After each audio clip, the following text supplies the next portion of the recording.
capitalism. Capitalism. Capitalism.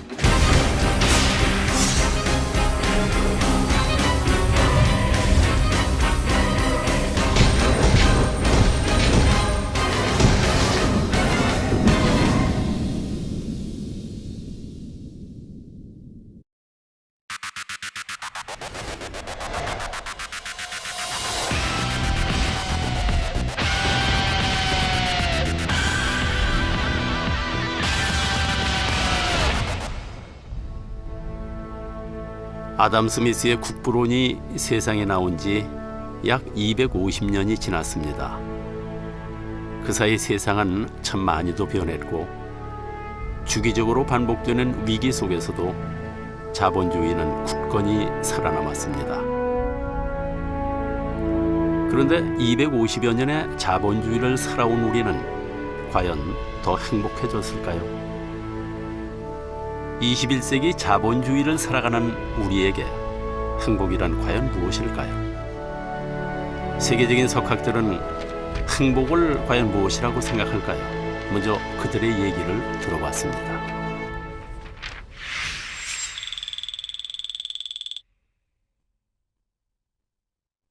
Happiness is the same in any society. It's the opportunity to make your own decisions.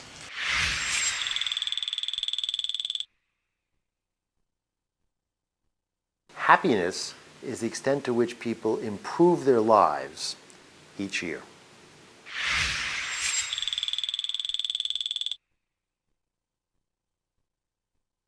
In a capitalist society, happiness is being lucky enough to earn enough money to do what you enjoy.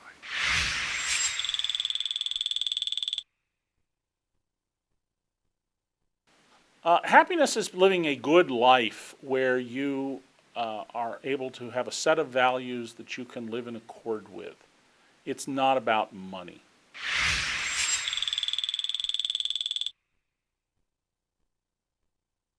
The great thing about capitalism is that it means we can each strive for happiness in our own individual ways.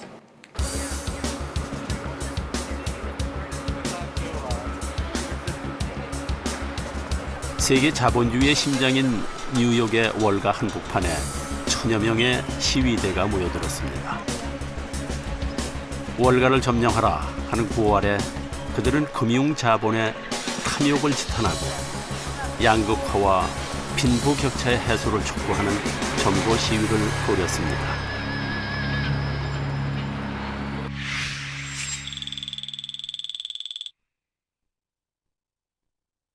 That's not the kind of a society I want to live in. I want to live in a society where everybody can afford to, everybody can go to work and not need to work 2-3 jobs just to pay the bills. You know, I want to live in a society where people live to work, not just work to live. Take back Chicago! Take back Chicago!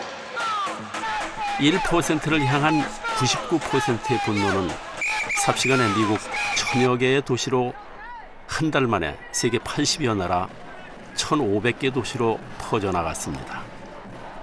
반월가 국제연대 시위를 열었습니다. 우리나라에서도 시민단체들이 탐욕스런 금융자본을 공격하라는 주제로 집회를 열었습니다.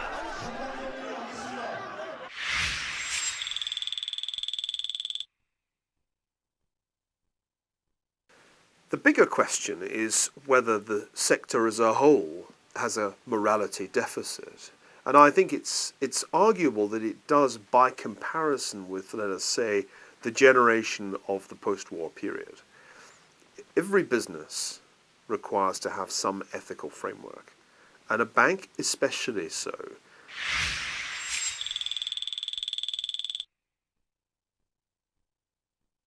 Well, I mean, this is the natural reaction to a deep crisis. And I think this reflects to some extent the divides in the US, but also the sense that you went into this crisis, you still have 9% unemployment, but nobody's really paid the price. We haven't hung anybody. We haven't shot anybody. We haven't even put anybody into prison for a long time. And in America, we need to recognize very clearly that we have created a system that basically produces poor people instead of a system that produces workers. 탐욕, 실업, 빈부격차, 불평등으로 가득한 세상. 우리가 살고 있는 금융자본주의 세상은 그리 행복해 보이지 않습니다. 2008년 미국의 금융위기 이후 2010년 그리스에서 시작된 유로존 재정위기를 거치면서 신문에서는 연일 신자유주의가 다시 위기를 맞았다는 기사를 쏟아내고 있습니다. 그리고 1930년 미국 대공황 때와 같이 케인즈와 하이에크가 다시 맞붙게 됐다고 했죠. 정부냐 시장이냐 100년에 걸친 논쟁이 다시 시작됐다는 것입니다.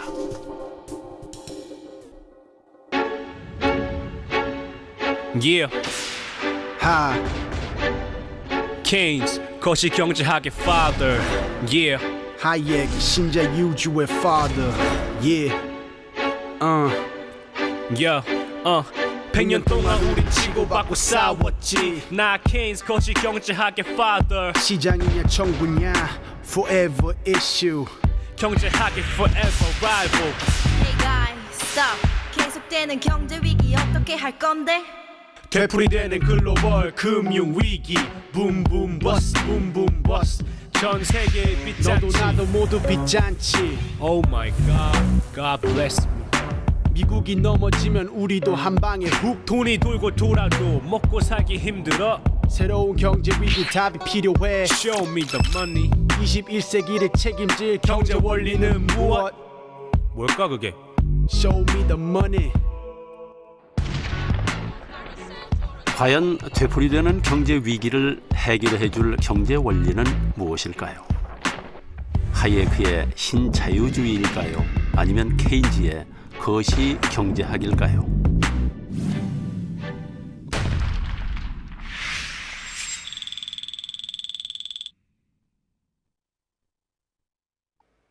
I think he was right in many ways.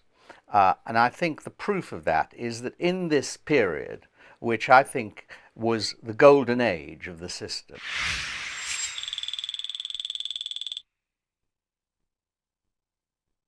I'm very sympathetic to Hayek's side, is that the crisis was caused by an over-centralization of regulation, that actually there was too much regulation, and that actually led to the crisis.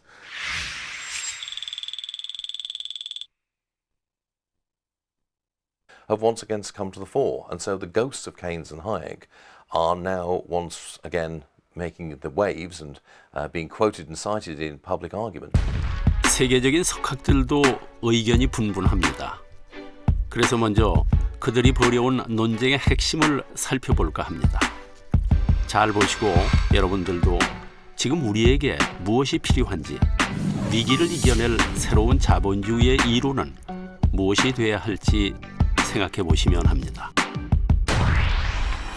자, 그럼 100년 전으로 돌아가서 케인즈부터 만나볼까요? 1914년 7월 오스트리아가 세르비아에 대한 선전포고를 하면서 1차 세계대전이 시작되었습니다. 전쟁은 꼬박 4년을 넘게 계속됐죠. 그리고 드디어 1918년 11월 11일 독일의 항복으로 전쟁은 끝이 났습니다. 전쟁에서 승리한 31개 연합국은 파리에서 평화회담을 열고 베르사유 조약을 맺게 됩니다. 전쟁을 일으킨 독일에게 무려 240억 파운드에 달하는 전쟁 배상금을 물라는 것이었죠. 바로 그 자리, 곧이어 불어닥칠 위기를 가장 먼저 예감한 한 경제학자가 앉아 있었습니다. 그는 자리를 박차고 나가 곧바로 그가 속했던 영국 재무성에 사표를 던졌습니다. 그로부터 2달 뒤, 그는 작은 책자 한 권으로 일약 스타가 됩니다. 바로 존 메이너드 케인즈입니다.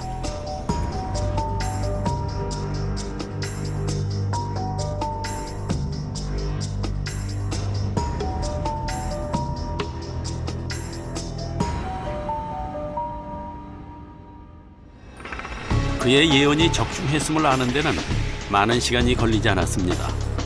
독일 정부는 감당할 수 없는 전쟁 배상금 때문에 더 많은 돈을 찍어낼 수밖에 없었고 결국 하이퍼 인플레이션이 발생하고 말았습니다.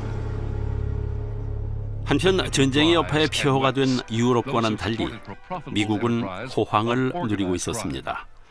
그러나 끝없는 욕심은 거품을 만들어냈습니다. 1929년 10월 29일 검은 목요일, 거품이 터지면서 미국은 대공황의 소용돌이에 빠져들어갔습니다.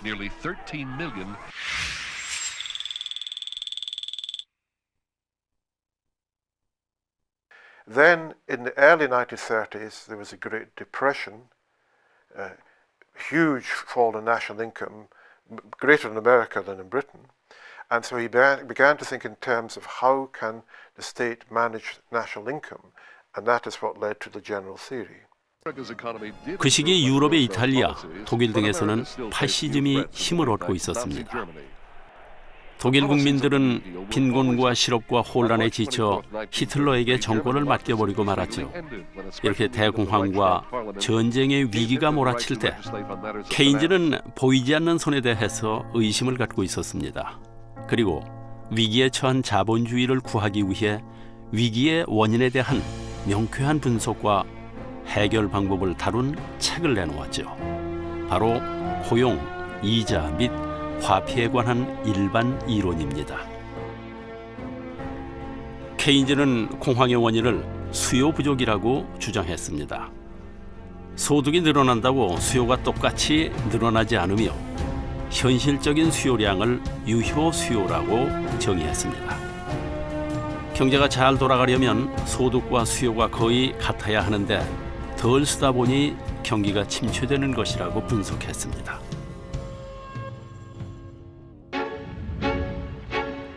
Yeah. Hi.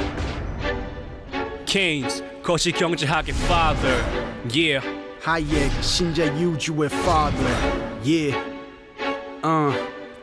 Yeah.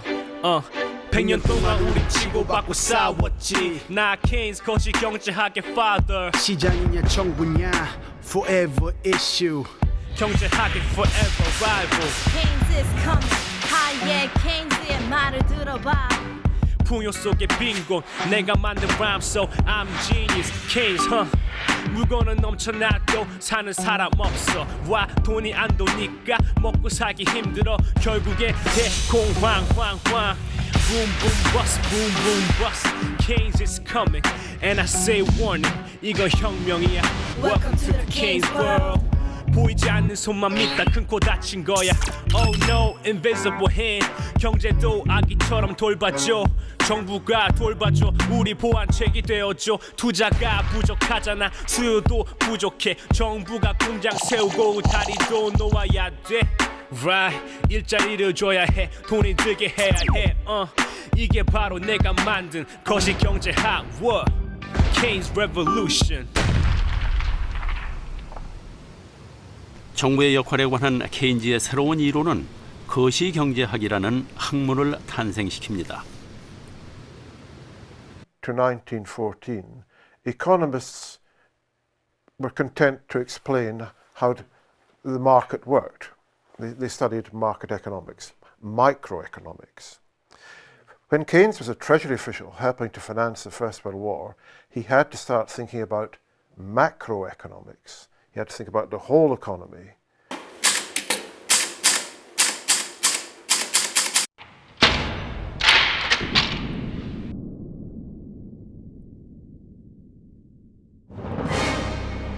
자본주의 경제 체제에서는 그 주체를 셋으로 나눌 수 있습니다.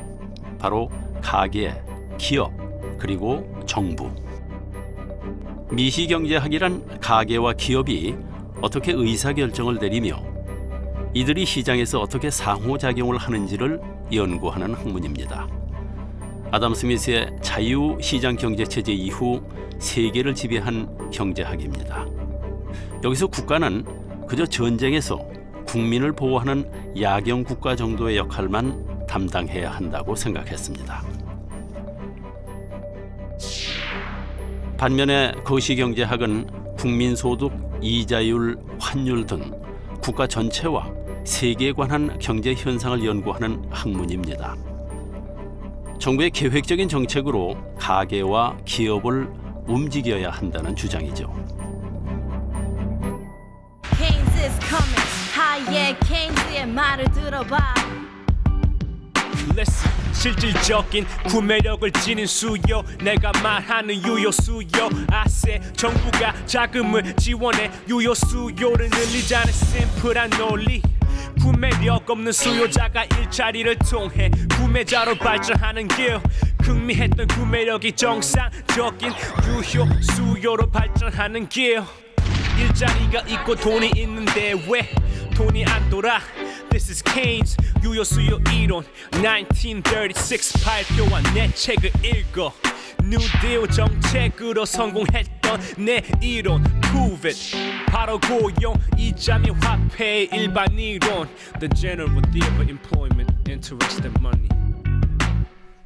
공황에서 벗어나는 길은 정부가 재정 지출을 확대해 일자리를 만드는 것. 완전 고용이 이루어지면 유효 수요가 늘어나서 경제가 되살아날 것이라고 주장한 것입니다. 그러나 그가 내린 정부의 계획적인 개입이라는 처방은 이제까지 세상을 지배해온 보이지 않는 손에 대한 중대한 반역으로 받아들여졌습니다. 케인즈는 기자들로부터 공산주의자가 아니냐 하는 질문까지 받아야 했습니다. 하지만 그는 보이지 않는 손이 스스로 시장을 조종할 때까지 기다리라는 주장과 단기적인 관점에서만 경제를 바라보는 시각에 대해 이렇게 비판했습니다.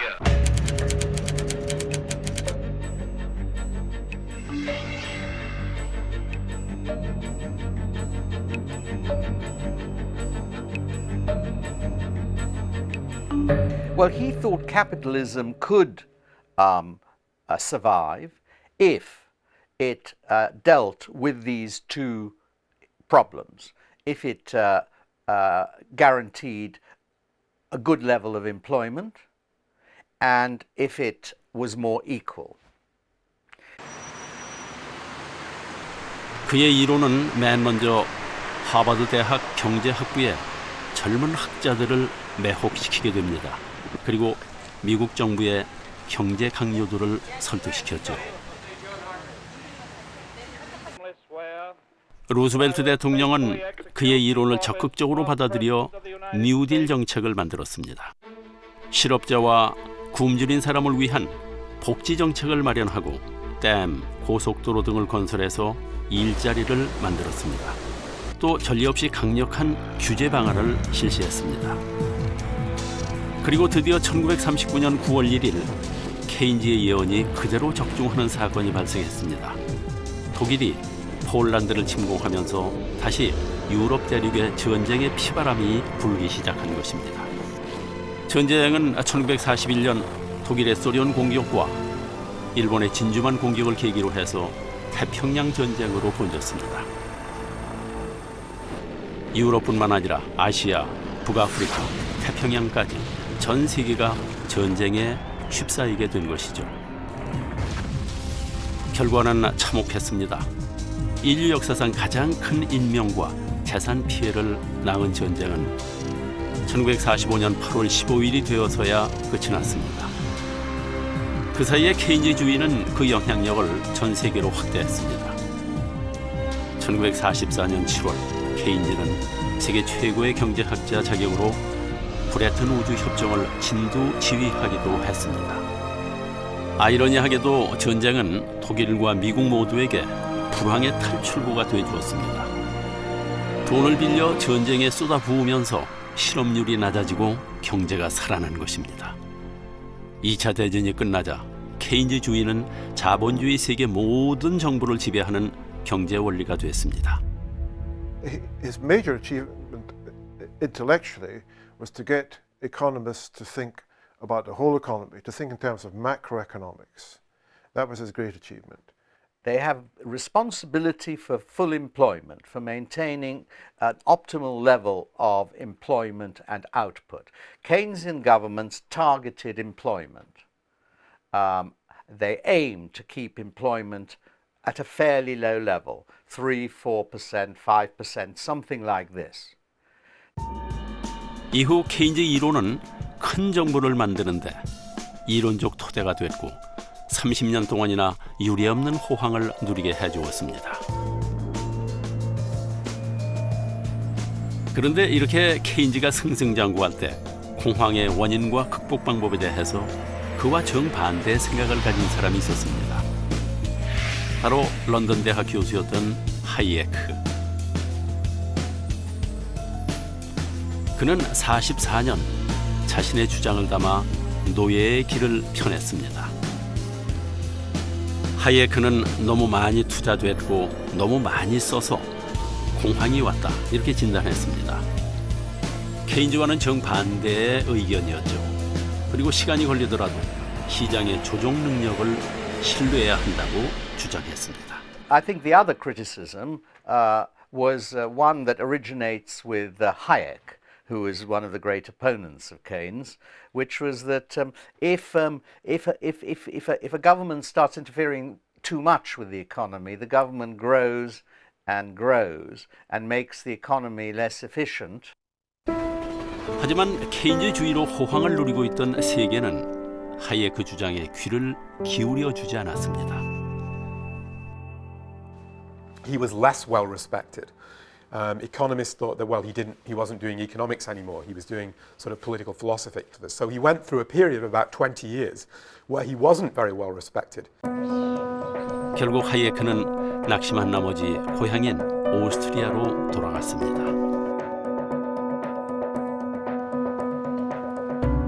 Most of the departments became dislike me so much so that I can feel it to the present day. That economists are very largely tend to treat me as an outsider. 그러나 70년대 들어서자 끝나지 않을 것만 같았던 호황에도 위기가 찾아왔습니다. 위기는 이제까지와 전혀 다른 양상으로 번져갔습니다. 바로 경기 불황과 인플레이션이 동시에 오는 스태그플레이션. 케인즈 이론으로는 도저히 설명이 불가능했습니다. 대세는 케인즈에서 하이에크로 기울어지고 있었습니다.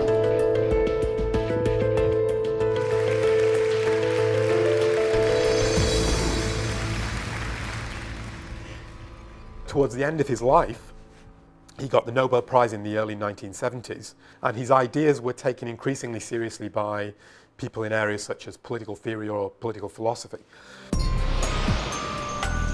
마거릿 대처가 보수당 당수가 되었을 때 그녀는 하이에크 책으로 테이블을 내리치며 말했죠. 우리가 믿어야 할 것은 바로 이겁니다. 선거가 있던 79년 영국은 불만족스러운 겨울을 보내고 있었습니다. 경제가 치명적인 침체에 빠졌죠.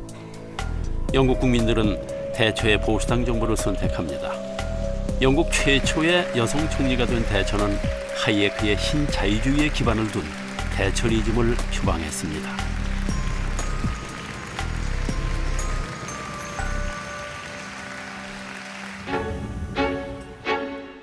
Yeah. Hi. Keynes, 거시경제학의 father. Yeah. Hayek, 신자유주의 father. Yeah. Hi, my name is Friedrich August von Hayek. I'm a Nobel Prize winner, so I'm a genius too, you know?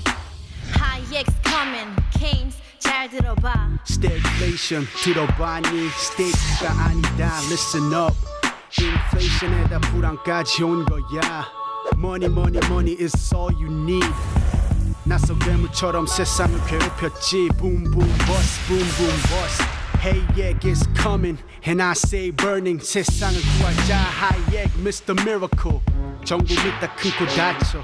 무능 정부, 부패 정부. 투자 너무 많아, 소비 너무 많아, N to the B도 너무 많아. 고통스러워도 그냥 놔둬야 돼. 보이지 않는 손이 조종해야 돼. 이게 바로 내가 말하는 신투더 자유주의. 세상을 구할 자 하이에크. 하이에크는 큰 정부의 문제점을 비판하며 아담 스미스의 자유시장 경제 체제를 다시 부활시켰습니다. 신자유주의 시대가 시작된 것입니다. In the 70s, Keynesianism was rejected, and the neoliberal ideas came in with Margaret Thatcher. 미국도 상황은 마찬가지였습니다. 79년 2차 오일 쇼크가 발생하자 규제 철폐가 시작됐지만 침체는 계속됐습니다.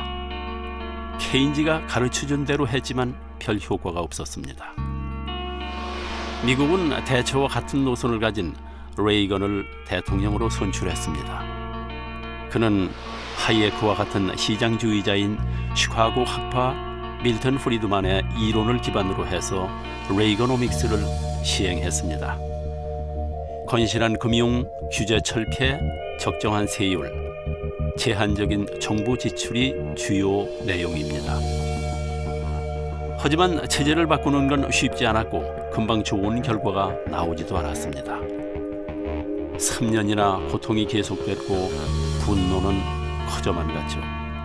수백만 명의 미국인들이 매우 큰 어려움을 겪어야 했습니다. 그러던 중에 영국은 포클랜드 전쟁을 일으켰고 승리했습니다. 다행히 살아남은 대처 정부는 그때까지의 성과를 내지 못한 정책을 계속할 수 있었습니다. 그리고 드디어 경제가 다시 성장하기 시작했습니다.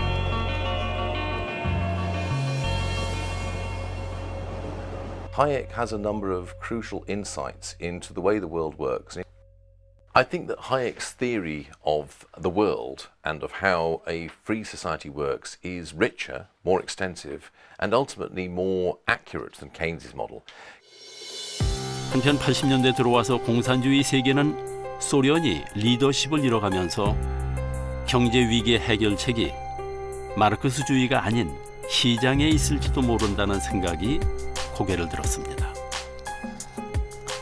좀처럼 나아지지 않는 경제 사정으로 공산주의 체제는 점차 무너져갔고 결국 1991년 12월 25일에 소비에트 연방이 해체되고 말았습니다. 그동안 세계를 양분했던 공산주의와 자본주의의 대결에서 자본주의가 최종 승리를 거둔 것입니다. 대체의 영향력은 더 막강해졌고 그와 함께 하이에크의 신자유주의는 지구촌 경제를 휩쓸었습니다. 미국과 영국은 세계화를 주장하며 세계 여러 나라의 시장 개방의 압력을 넣기 시작했고 그 결과 세계는 글로벌 경제 체제에 돌입하게 됩니다. 글로벌 경제 체계. 모든 사람에게 영향을 미치지만 그 누구도 통제권을 갖지 못한 단일 시장이 시작된 것입니다. 또 미국과 영국은 금융산업을 무기로 세계화에 성공했고 급기야 새로운 자본주의 형태인 금융자본주의를 탄생시켰습니다. Capitalism. Capitalism. Capitalism. Capitalism. Capitalism. Capitalism. Capitalism. Capitalism. Capitalism. Oh my God. You want me to say something about capitalism?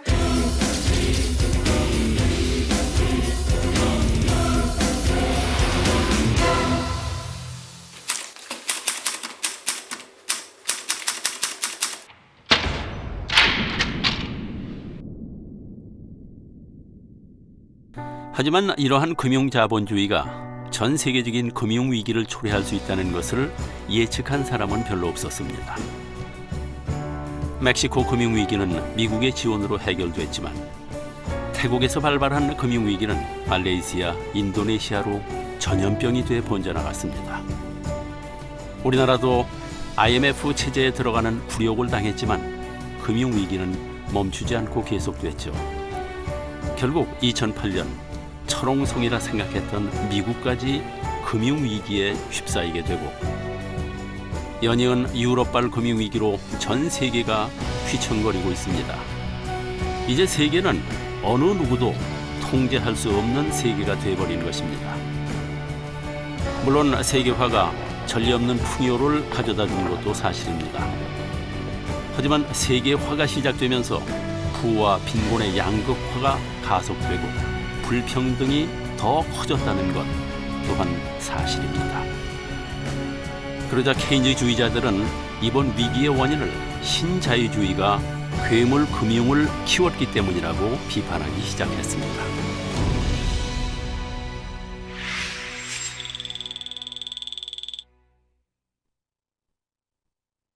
Keynes has an idea that finance, yes, is fine, but it's dangerous. And Keynes had a constant suspicion of the destructive power of finance and of the stock market, of the violent fluctuations and the speculation. 하예크의 추종자들은 반박했습니다. 과도한 정부의 지출이 이번 금융위기의 주범이라는 것이죠. Were in fact caused not by the operation of free markets, but by the mistaken policies of governments and the use of people with political power to try and control and manipulate markets, such as the crisis of the 1930s, or indeed, as he, I've no doubt would argue, the one we're living through right now. 정부냐 시장이냐, 그래서 주도권 싸움은 아직도 첨예하게 대립하며 계속되고 있는 실정입니다.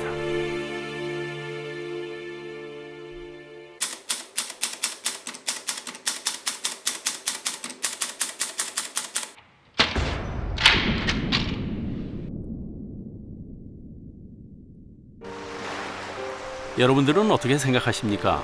다시 정부가 주도권을 쥐고 규제를 강화해야 한다고 생각하십니까? 아니면 규제를 더 완화해서 시장이 스스로 제 기능을 찾도록 기다려야 한다고 생각하십니까? 아무리 생각해도 참 답이 없습니다. 둘 다 이미 그 한계를 여실히 증명한 이론이기 때문입니다.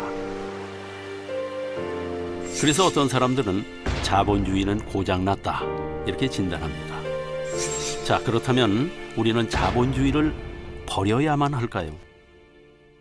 Only in the last 200 years since the Industrial Revolution has there been this phenomenon of substantial numbers of people living comfortably. Capitalism is the only force that has ever lifted substantial numbers of people out of poverty.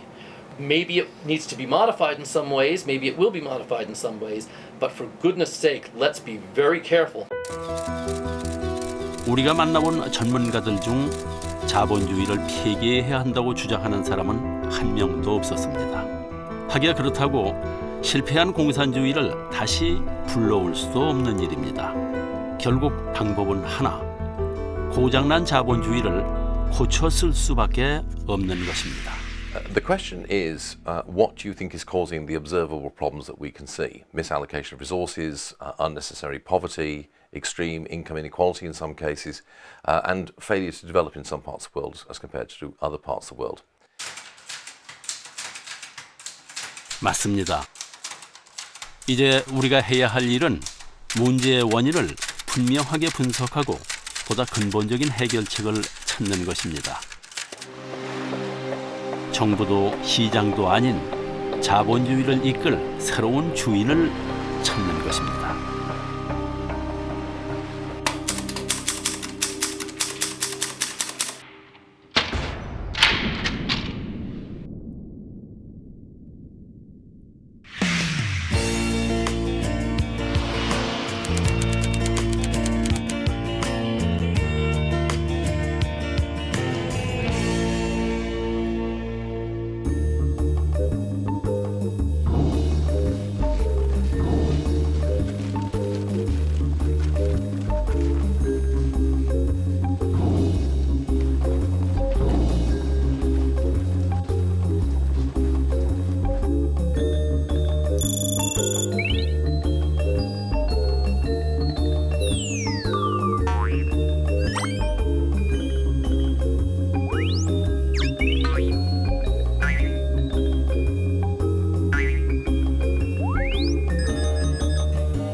우리 사회의 소득의 불평등과 빈부 격차를 아주 쉽게 표현한 그림입니다.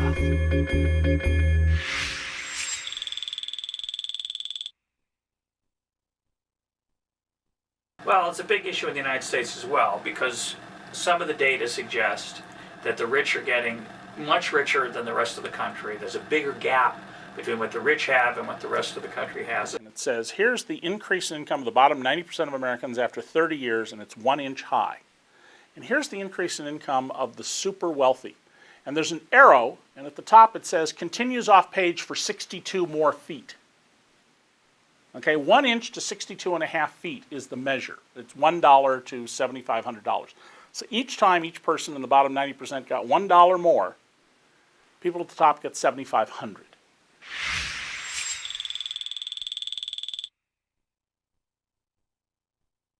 In the United States, we talk about the 1% and the 99%.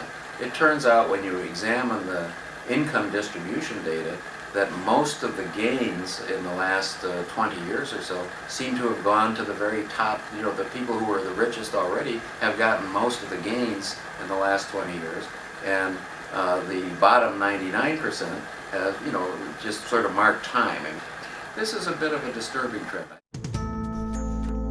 자, 우리나라의 경우는 어떨까요? 조세연구원이 발표한 자료에 따르면 우리나라 소득 상위 1%가 한 해 버는 돈이 38조 4,790억 원, 상위 1%가 국민소득 16.6%를 가져간다는 계산입니다. 더 놀라운 것은 OECD 중 미국의 17.7%에 이어서 2위라는 것. 우리나라가 얼마나 심각한 소득 불균형 상태에 있는지 잘 알 수 있습니다.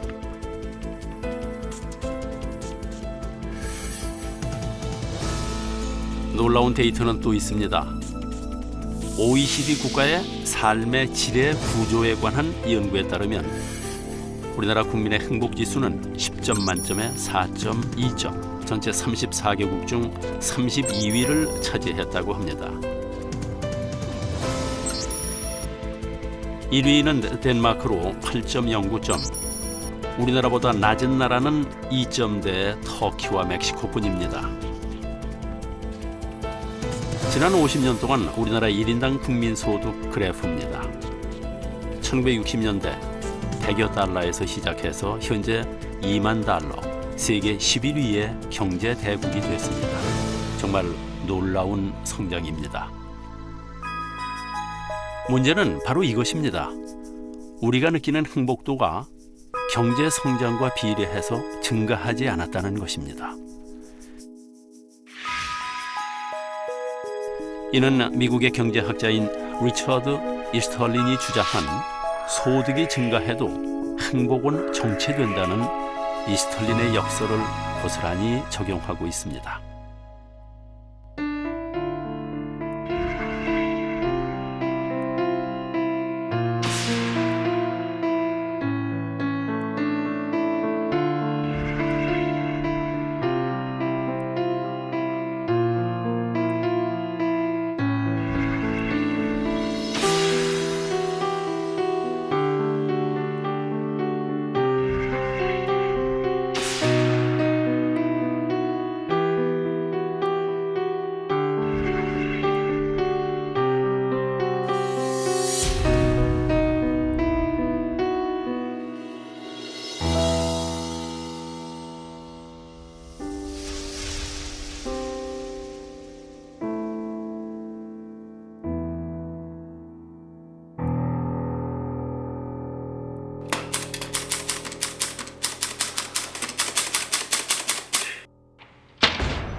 오늘 0시부터 세계 1위 경제국가인 미국과의 자유무역 협정이 발효됐습니다. 관세 장벽이 없어져 오늘부터 무관세 무역이 이뤄지기 시작했습니다. 설상가상으로 한미 FTA가 발효되었습니다. 과연 FTA는 우리에게 어떤 변화를 가져올까요? That it will encourage exchange between our two countries, which is a good thing. And it will make us both countries better off because trade doesn't change the number of jobs in a country, it changes the kinds of jobs. Some industries will, there will be short-term pain while people move out of those industries into other industries. But the fact that an industry vanishes doesn't mean that those people are out of work for life. It means that they have to retrain, they have to find other industries to work in.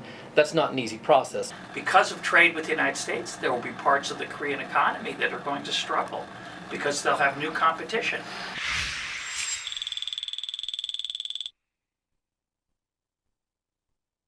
약자들이 당하는 그 피해에 대해서 상당히 민감하게 좀 대처를 해야 된다고 생각합니다. 그대로 그저 방치해 놓으면은 적어도 미국과의 그 FTA는 빈익빈 부익부 현상을 더 심화시킬 그 위험이 있으니까.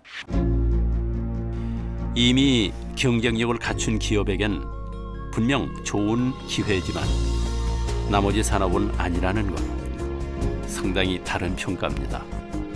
하지만 공통적인 의견은 바로 분명히 많은 낙오자가 생긴다는 것. 그럼 그들은 어떻게 해야 할까요? 어차피 약육강식의 자본주의 세상. 너 알아서 살아라. 난 모른다.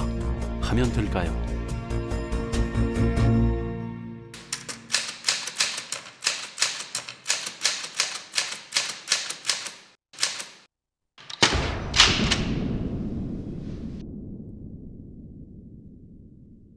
So when something happens in the economy and a lot of people are thrown out of work, instead of having people in misery, they've decided to share the burden. It's like a form of insurance, right? You can't have capitalism without insurance. Nobody will send ships across the ocean if there isn't insurance. We should allow for the possibility of mistakes. We should allow for bad luck.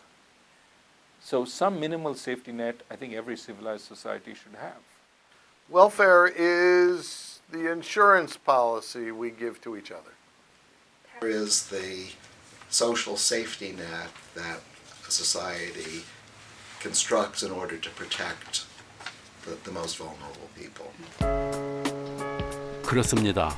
지금 우리에게 필요한 것은 바로 복지입니다. 갑자기 경제 얘기하다 웬 복지로 흘러갔나 싶으실 겁니다. 그러나 아까 말씀드리지 않았습니까? 정부도 시장도 아닌 자본주의를 이끌 새로운 주인을 찾아야 한다. 앞으로 자본주의는 정부도 시장도 아닌 바로 국민이 주인이 되어야 한다는 말입니다. 국민이 주인이 돼서 경제를 움직이고 자본주의를 움직이는 시대가 왔다는 겁니다. 현대 자본주의가 낳은 양극화, 불평등, 빈부격차를 해결하기 위해서는 복지 자본주의가 필요하다는 겁니다. 대부분의 사람이 행복하지 않는 자본주의에서 대부분의 사람이 행복한 자본주의로 바꿔보자는 겁니다. 복지는 미래의 불안에 대한 일종의 보험입니다. 그러므로 우리가 세금을 내서 복지를 하는 건 보험을 싼 값에 공동 구매하는 것과 같습니다. 어떤 사람들은 걱정합니다.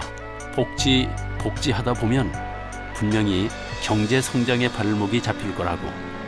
하지만 그렇지 않습니다. 자, 한번 생각해 보십시오. 1번, 부자가 소비하는 것이 국익에 도움이 될까요? 2번, 아니면 가난한 사람이 소비하는 것이 국익에 도움이 될까요? 답은 2번입니다. 왜냐고요? 당연히 가난한 사람이 부자보다 훨씬 더 많고 아무리 부자라도 하루에 10끼를 먹지는 않기 때문입니다. 그 근거는 멜더스가 경제학 원리에서 주장한 과소소비설에서 찾을 수 있습니다.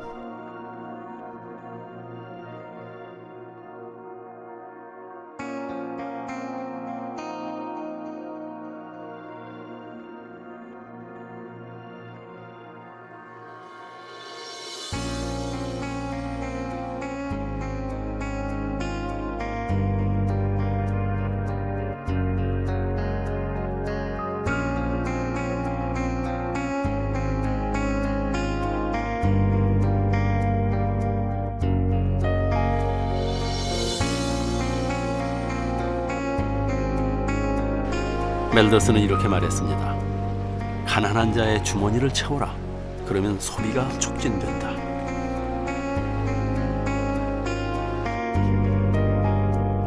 결국 가난한 사람이 많다는 것은 그만큼 사회적인 비용이 많이 들게 되기 때문에 방치하는 만큼 더 큰 부메랑이 돼서 모두를 힘들게 할 것이라는 뜻입니다.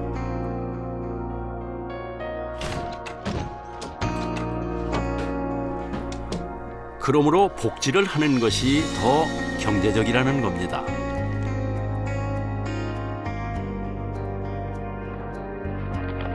복지 얘기가 나오면 우리는 의례 도덕성부터 부추기고 동정심을 가지라 하는 결론으로 끝을 맺곤 합니다. 가난한 사람들을 어떻게 그냥 두냐고, 같이 살아야 하지 않겠느냐고, 그것이 바로 정의로운 사회가 아니냐고. 하지만 사실상 복지 문제는 그저 동정심에 기대서 해결할 문제가 아닙니다. 물론 복지는 어려운 문제입니다. 복지를 하려면 세금, 즉 돈을 걷어야 하기 때문이죠. Poverty is a free good, but it is a very expensive. You know, it costs a lot of money when you have poor people. They tend not to be taxpayers, but tax eaters. 물론 단순한 퍼주기식 복지를 하자는 게 아닙니다.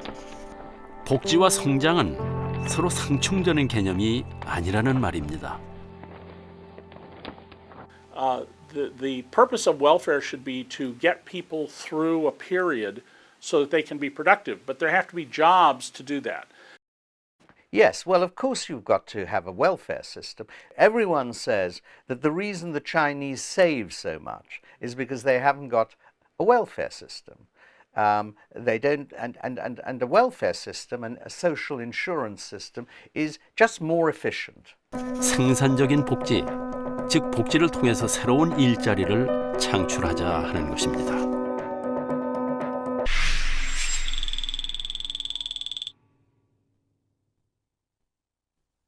유명 배우들이 나와서 그런 걸 선전을 하죠.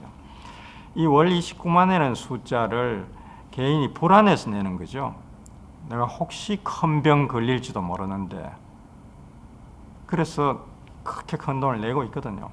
그런 공적인 방식을 취하지 않고 불안하니까 사적인 방식으로 각자 살 길을 찾는데 이게 살 길이 아니라는 것이죠. 공적으로 가는 것이 맞고 이게 복지국가다, 그런 뜻입니다. Focusing on education, focusing on skill building is important because eventually you're creating more productive citizens. And there are some people who, you know, despite their best effort, cannot hold a job. Do you, try and find ways to get them back into the workforce? Sometimes they require help in terms of training. I think society is better off if you can do that. You know, let me tell you, they did this in Denmark. You lose your job through no fault of your own because the industry changes. The government then puts you into a training program. Maybe you need 6 weeks of training and maybe you need to get a doctoral degree.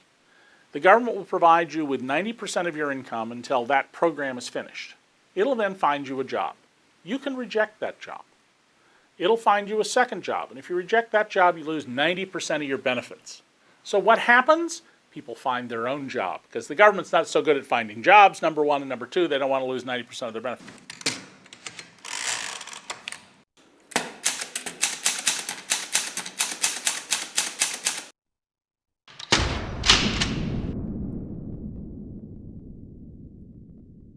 우리가 복지 자본주의로 가야 하는 이유는 또 있습니다. 이것은 OECD 국가들의 복지 지수입니다. 우리나라는 30개 국가 중에서 26위, 거의 꼴찌의 성적입니다. 1위는 노르웨이, 2위는 룩셈부르크, 3위는 네덜란드, 4위는 덴마크, 5위 스웨덴. 주로 전통적인 유럽의 복지 국가들이 높은 순위를 차지하고 있습니다. 이것은 OECD 15개국 국가들의 창의성 지수입니다. 우리나라는 11위, 역시 중하위권입니다. 1위는 스웨덴, 2위는 스위스, 3위는 핀란드, 4위는 네덜란드, 5위는 노르웨이. 어떻습니까? 상위권을 차지하는 나라들이 복지 지수와 거의 비슷하지 않습니까? 창의성 지수는 복지 지수와 깊은 관련이 있다는 말입니다. 한마디로 복지 국가의 국민이 창의성 지수가 높다는 말이 되는 것입니다. 창의력은 미래의 사회를 발전시킬 가장 큰 성장 동력이라 일컬어집니다. 복지국가라는 것은 사회 안전망이 잘 돼 있는 나라인데 그럼 실패한 사람들이 다시 일어설 수가 있는 것이죠. 재기할 수 있다는 보장이 있기 때문에 사람들이 모험을 할 수 있게 됩니다. 모험과 창의력, 발명, 혁신 이런 것을 촉진하는 효과를 복지국가가 갖는 것이죠.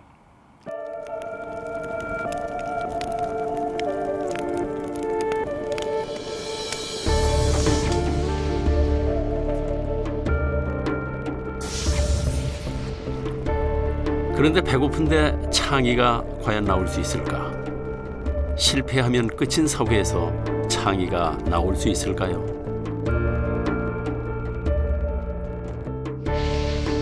창의는 끝없는 실패와 모험에서 시작됩니다.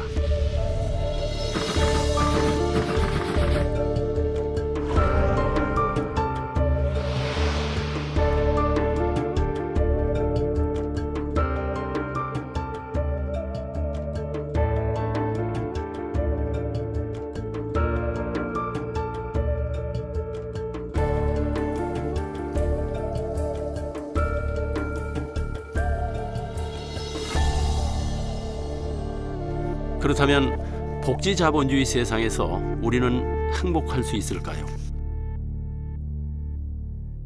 가장 발달한 복지국가가 북유럽이죠. 북유럽 국가들의 별명이 탈상품 사회입니다. 탈상품 사회가 무슨 말이냐 하면은 우리가 알고 있는 상품으로 되어 있는 많은 그런 재화 서비스들이 북유럽에 가면은 상품이 사고 파는 게 아니라는 뜻입니다.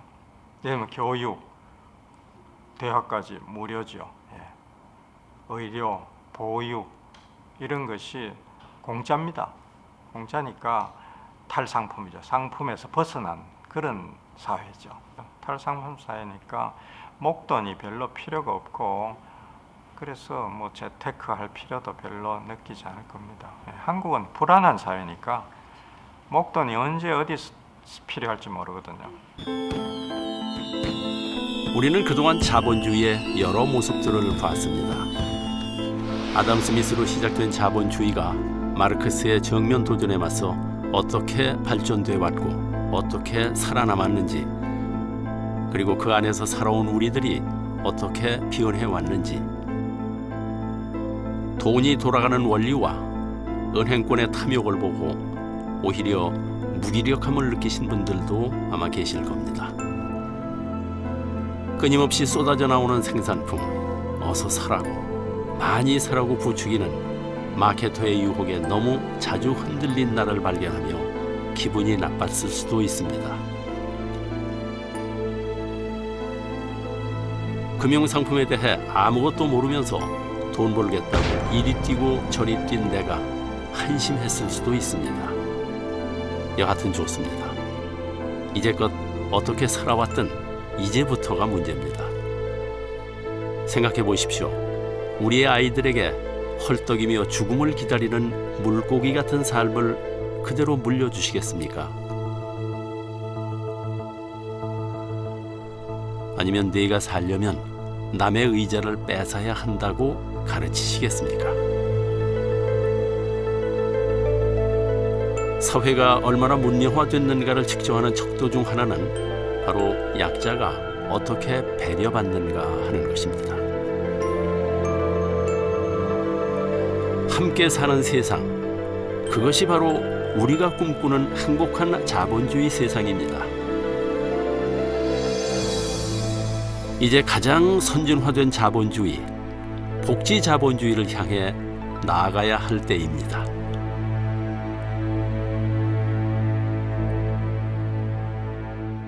Capitalism is an unrivaled engine for producing wealth. It lifts people out of poverty. But what is wealth for? What's it for? You have to have other ethics than simply the ethic of wealth accumulation. But that's for the future. But it's something that we need to start thinking about now.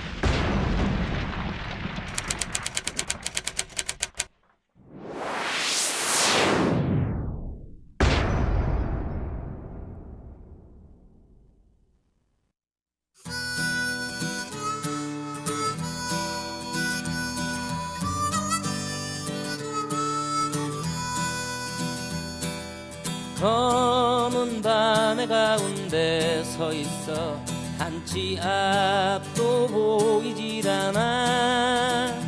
어디로 가야 하나 어디에 있을까 둘러봐도 소용없었지. 일어나 다시 한번 해보는 거야. 일어나 봄의 새싹들처럼